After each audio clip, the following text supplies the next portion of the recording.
In the parched wilderness of Judah's desert, a widow walks through the shadows, homeless, hopeless, clinging only to loyalty. But can loyalty reshape a destiny when the world turns its back? This is the untold story of Ruth, a foreign woman, forgotten by many, yet chosen by God to birth a royal lineage. Do you believe in second chances, in grace that surpasses the past? Subscribe to our channel to uncover Ruth's moving journey, where a small faith meets a mighty power. As sunset falls over Bethlehem's barren fields in Judah, where famine gnaws at every family's hope, a woman walks in the fading light, her eyes brimming with pain. This is Naomi, who once had everything: a husband, 2 sons, a home. Now her heart is shattered, carrying memories of lost joy.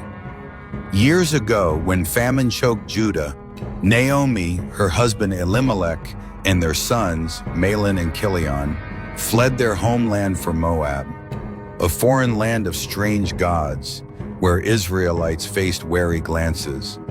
They arrived empty-handed, clutching only a fragile hope that Moab would offer a new start.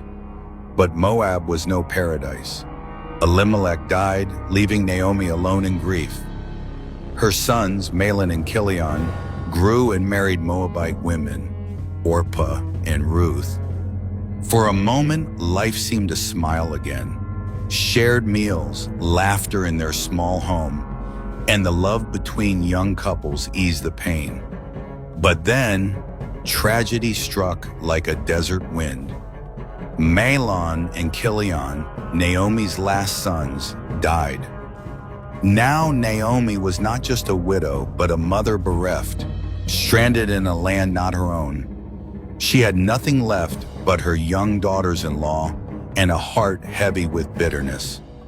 In despair, Naomi hears the famine in Judah has lifted. Bethlehem, her former home, is stirring back to life. With a burdened heart, she resolves to return. The dusty, uncertain road ahead stretches long, but Naomi has nothing more to lose. She looks at Orpah and Ruth, young widows with futures still ahead. "Go back to your mother's homes," she says, her voice trembling. "You've been kind to me and to those now gone. May God bless you with new happiness." Orpah weeps, embraces Naomi, then turns back to Moab, to family and familiarity. But Ruth, with resolute eyes, grips Naomi's hand. "Don't urge me to leave you," she says, her voice steady despite a trembling heart. "Where you go, I will go. Your people will be my people, and your mighty God." Ruth, a Moabite, an outsider, chooses the harder path. She abandons her homeland, family, and security to step into an uncertain future, driven by love and loyalty to Naomi. In the crimson dusk, the 2 women walk, carrying grief and a faint spark of hope. Ruth doesn't know this choice will transform not only her destiny, but a nation's history. Her loyalty, quiet yet fierce, is the first flame in a story of redemption waiting to unfold. In Bethlehem, a new chapter awaits, and God, who sees all, has begun weaving his plan. Under a cold night sky, the road from Moab to Bethlehem stretches in silence, broken only by the desert wind hissing through dry shrubs. 2 figures walk slowly, their shadows trailing long on the dusty ground. Naomi, her silver hair disheveled, her eyes sunken with grief, leads the way. Beside her is Ruth, the young Moabite widow, clutching her cloak against the bone-chilling cold. Loneliness envelops them, as if the heavens themselves mourn their losses. Naomi was once vibrant, her smile warm, her family whole. Now she is a widow stripped of her husband and sons, left with only pain and bitter memories in a foreign land. Moab, where Naomi sought life, stole all she loved. Elimelech, her husband and anchor, died first. Then Mahlon and Chilion, her sons, and final comfort followed. Naomi was left with no home, no future, only her young daughters-in-law, Orpah and Ruth, fellow widows. Hearing the famine in Bethlehem has ended, Naomi resolves to return home. But on the rugged road, beneath a faint moon, she pauses, turning to Orpah and Ruth. Her heart heavy, she refuses to drag them into her uncertain life. "Go back to your mother's home," she says, her voice hoarse with emotion. "You're young with a chance for new happiness. May God bless your kindness to me and those now gone."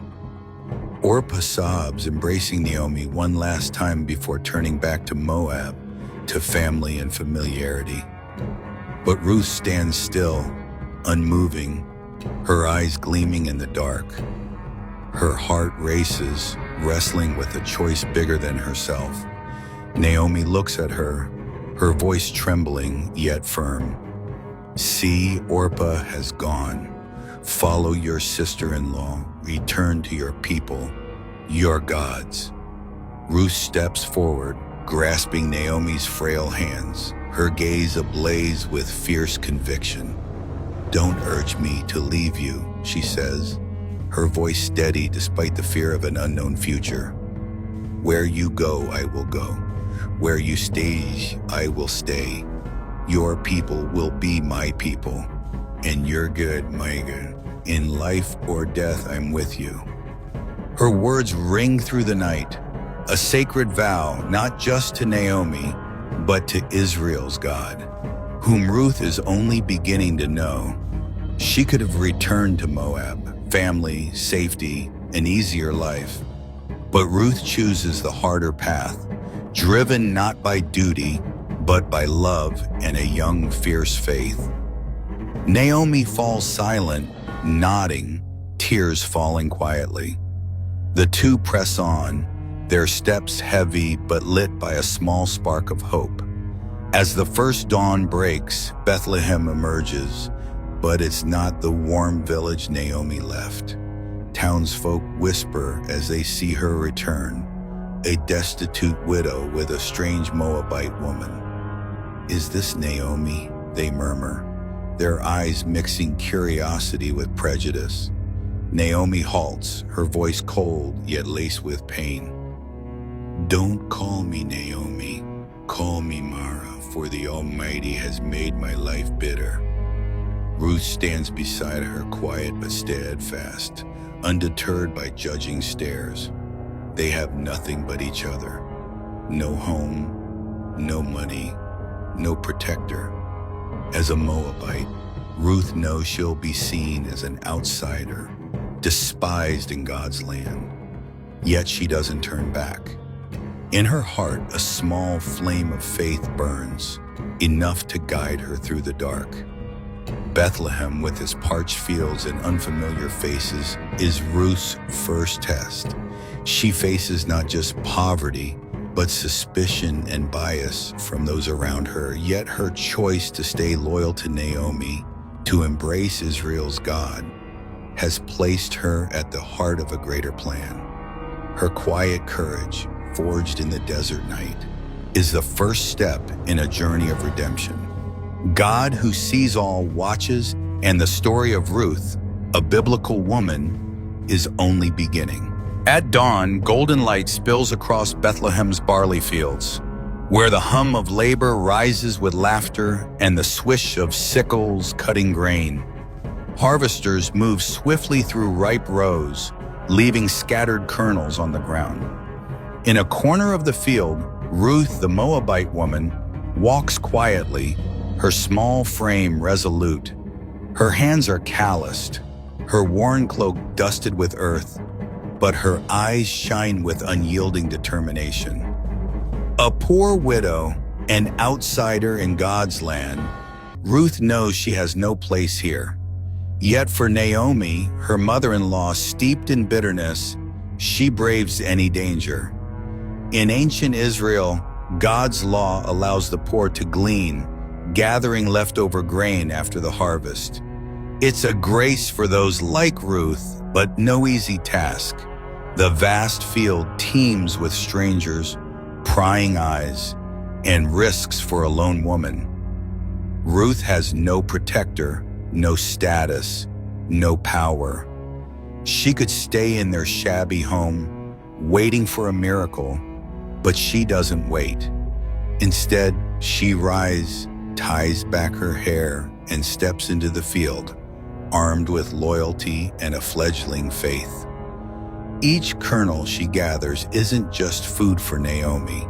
It's an act of courage, a declaration that she trusts God to provide. Though the path ahead is dim, Ruth bends low, collecting fallen grain, heedless of the scorching sun and curious stares from harvesters. She doesn't complain or seek attention. Her humility is her strength, her loyalty a silent flame. Unbeknownst to her, someone watches. Boaz, the field's wealthy owner, a man who fears approaches his workers. He's heard tales of the strange Moabite woman who left her homeland to care for her mother-in-law. He sees Ruth not as a foreigner, but as a woman of faith and courage. His heart stirs at her quiet sacrifice. Boaz draws near, his voice warm yet authoritative. "Don't glean in another field," he says, his eyes filled with compassion. "Stay here near my servant girls. I've ordered the harvesters not to touch you. Drink from their water jars when you're thirsty."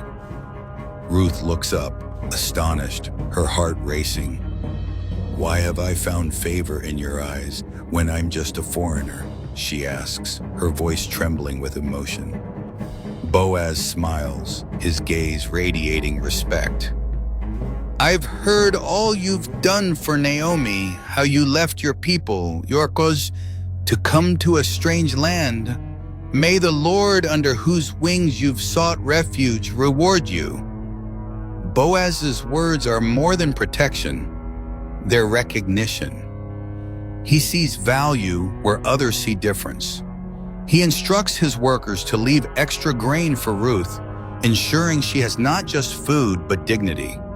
The field, once fraught with danger, becomes a haven. Ruth continues her work, her heart lighter.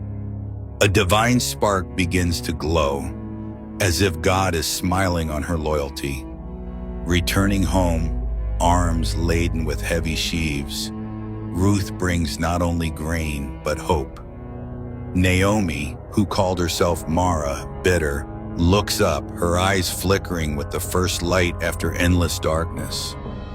Ruth's gleaning, though humble, is a step of faith. She doesn't know this field, owned by Boaz, will spark her redemption. Divine justice through God's hand is at work. Boaz, with kindness surpassing law, embodies grace, opening a new path for Ruth and Naomi. This biblical woman's story, with his quiet courage, is leading them toward a future they never dared dream. But God, who sees every sacrifice, has prepared a greater plan. And Ruth, the outsider, is stepping ever closer to its heart. Night falls over Bethlehem like a black velvet curtain, cloaking the barren fields after harvest. The moon hangs high, its gentle glow cold. At the threshing floor, where men sleep to guard their labor's yield, a woman moves silently through the shadows. No one expects a Moabite widow here. But Ruth hasn't come to break laws. She's come to risk everything for a flicker of hope.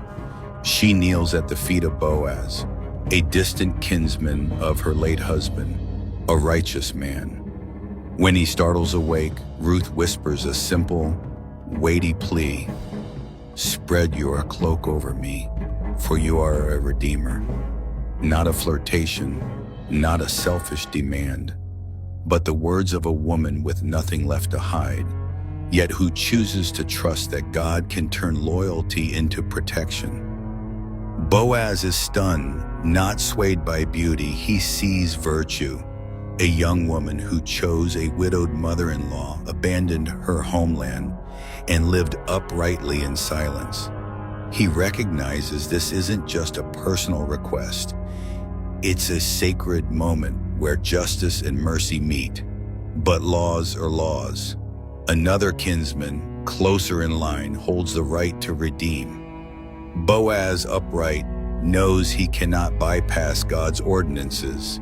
He vows to settle it at dawn. If the other refuses, he will redeem Ruth with the honor of a man who fears God. Before the morning dew dries, Boaz sits at the city gate, where justice is dispensed before elders and townsfolk. He summons the nearer kinsmen, recounting the story of Elimelech's land now lost. The field can be redeemed to stay in the family, per Moses' law. The kinsman agrees swiftly, but Boaz adds, "On the day you redeem the land, you must also marry Ruth, the widow, to raise up an heir for the deceased." Tension hangs thick. Eyes fix on the kinsman. A second passes, then two, and he hesitates. He glances at the ground, then the crowd. Shaking his head, he says, "I cannot. It might ruin my inheritance." Before 10 elders, the ritual unfolds. The kinsman removes his sandal, a formal sign of relinquishing his right. Boaz steps forward, declaring, "Today you witness that I redeem all that was Elimelech's, and I take Ruth the Moabite as my wife." In that moment, history shifts. A respected man weds a despised woman, not for her beauty, but her faithfulness.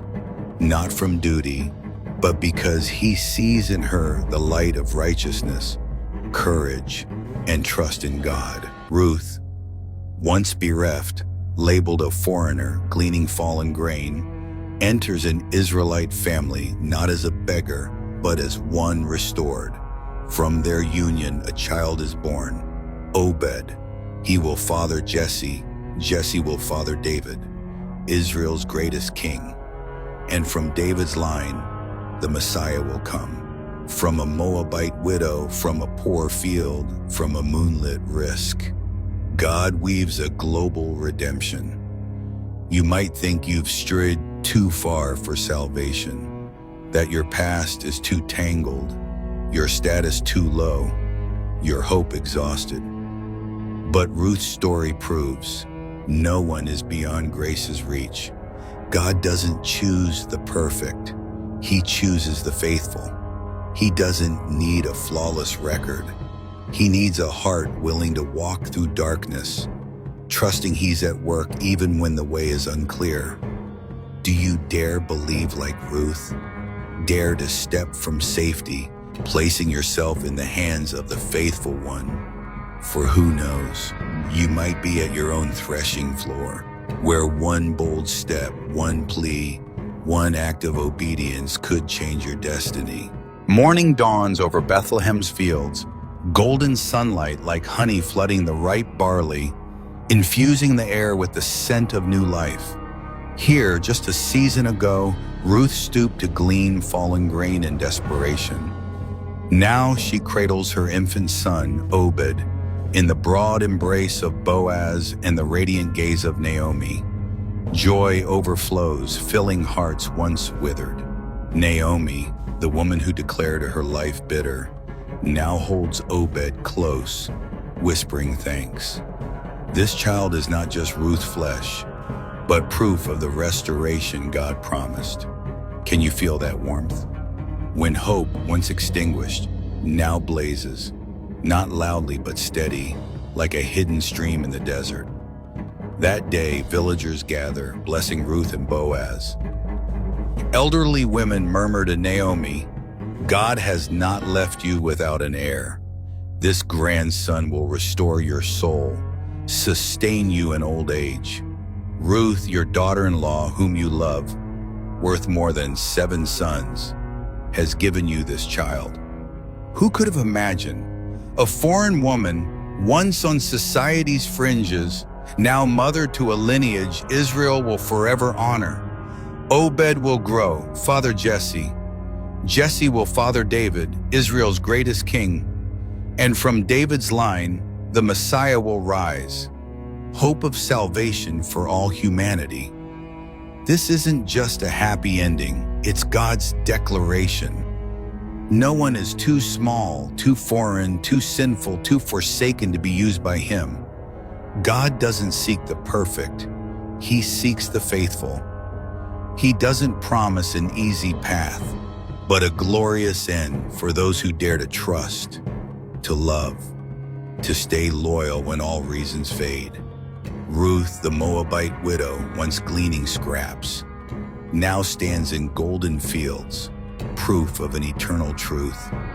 A small faith, paired with steadfast loyalty, paves the way for vast grace and unexpected redemption. It's the second, third, even infinite chance God offers to anyone willing to return, to believe, to grasp His hand. Naomi smiles, a smile unseen for years through tears. Ruth gazes at her son, then at Boaz, knowing every sorrow, every rejection, every bitter tear was not in vain. God has woven them into a radiant tapestry of salvation beyond human imagination. And you, hearing the story, do you see yourself in Ruth, in Naomi, those who seemed forgotten yet remembered by God? Do you believe grace awaits at your road's end, no matter your past, no matter your failures? Ruth's story reminds us there's always a second chance for those who dare to trust. And perhaps your life's greatest miracle will begin with one small act of loyalty, one choice to believe despite an unseen path. If this story touches you, share it, subscribe to our channel, and spread this hope to others. Don't hesitate to share your own story. It might be the encouragement someone needs for their own dawn in a field of hope, faith, loyalty, and grace. Ruth's story isn't just the past, but the future for all who dare to begin again.